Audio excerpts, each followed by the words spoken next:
Hill's writings blend words from the Bible with lessons of Carnegie, Ford, and other modern-day success stories that he gathered from his interviews.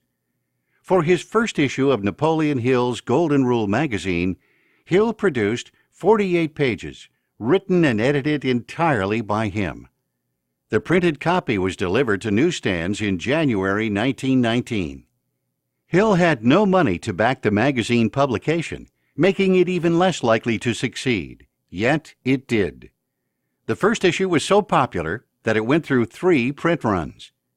With the success of Napoleon Hill's Golden Rule magazine, Hill was increasingly sought after for personal appearances. He had requests from large groups, and he began setting a $100 speaking fee.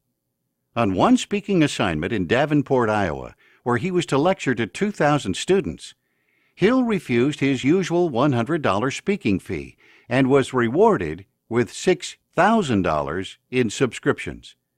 In the same year, Hill told of an invite from George S. Parker of the Parker Pen Company in Janesville, Wisconsin. According to Hill, upon his arrival, Parker took Hill's hand, placed his around Hill's shoulder, and said, "I invited you up here so I could see for myself if you were sincere in your belief in the Golden Rule. Now that I've looked into your heart, I have only this to say. You'll never know, as long as you live, the tremendous amount of good you are doing through your magazine."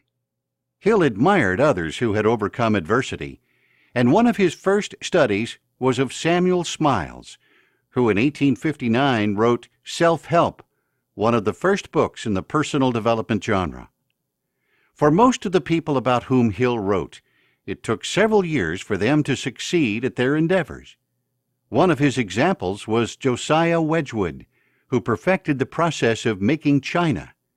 He founded his company on May 1, 1759, and it is still in business today. Wedgwood China, as it is now called, is desired by people around the globe. Hill spent his life studying why people succeed, but he dedicated time to understanding why people fail.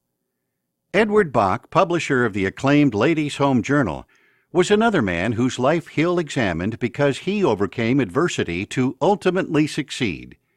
Bok wrote to Hill, and that letter formed the basis of one of Hill's lectures for his students at the George Washington Institute. The Edward Bok story is an example of how Hill used others' experiences to learn from defeat and overcome adversity. In his lecture, What I Learned from Analyzing 10,000 People, Hill summarizes the 5 chief requisites for success. Hill lists self-confidence and enthusiasm as the most important traits for success.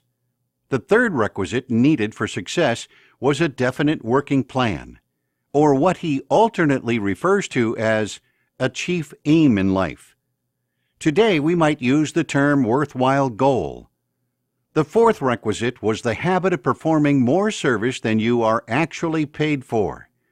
This requisite informed his principle going the extra mile, which involves someone doing something without permission, going above and beyond without explicit instructions for doing so.